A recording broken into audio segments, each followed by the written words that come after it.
তুই কি ফোনটা দিচ্ছিস? সো গাইজ দেখো একটা ফোন কাটতে চলেছে একজন। ফোনটার নাম হচ্ছে ইনফিনিক্স GT 30 Pro। তো ফোনটা তো তোমার খুব প্রিয় ফোনের মধ্যে একটা, এটা তো অনেক দিন ধরে খুঁজছিলে তো লাস্টে তুমি এই ফোনটা হাতে পেলে।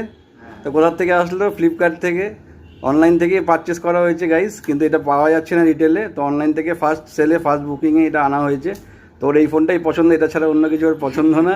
তো এটা এখন নেওয়া হলো এবং ফাইন্যান্সে নেওয়া হলো, ফাইন্যান্সও করে দেওয়া হলো বাজাজ ফাইন্যান্সে। তো তোমার ছোট্ট একটা এক্সপিরিয়েন্স শেয়ার করো। আমি তো ফোনটার জন্য পাগল ছিলাম, কোথাও পাইনি, অনলাইনে অনেকবার ট্রাই করে অনুপমদাকে অনেকবার বলেছিলাম এই কথাটা। অনুপমদা বলছে তুমি 10 তারিখ আসো, আমি দেখছি। তারপরে 12 তারিখ আমার হাতেই নিয়ে চলে এসেছে। থ্যাংক ইউ অনুপমদা। একটা গিফট চেয়েছিল আবদার করে, তো আমি একটা গিফট দিলাম বোন হিসেবে। তো গিফটটা দেখাও। এই যে, তো স্যাটিসফাইড?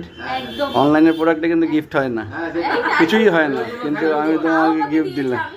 ঠিক আছে, দেবে তো গিফট। তো এরকমভাবে সব কিছু সবাই পাবেন আপনারা। তো এরকমভাবে আসতে থাকুন ফার্স্ট সলিউশনে। আর তুমিও সবাইকে রেকমেন্ডেশন দিও আমার দোকানে। ঠিক আছে, ফ্যামিলি সবাই এখান থেকে নেয়। Thank you.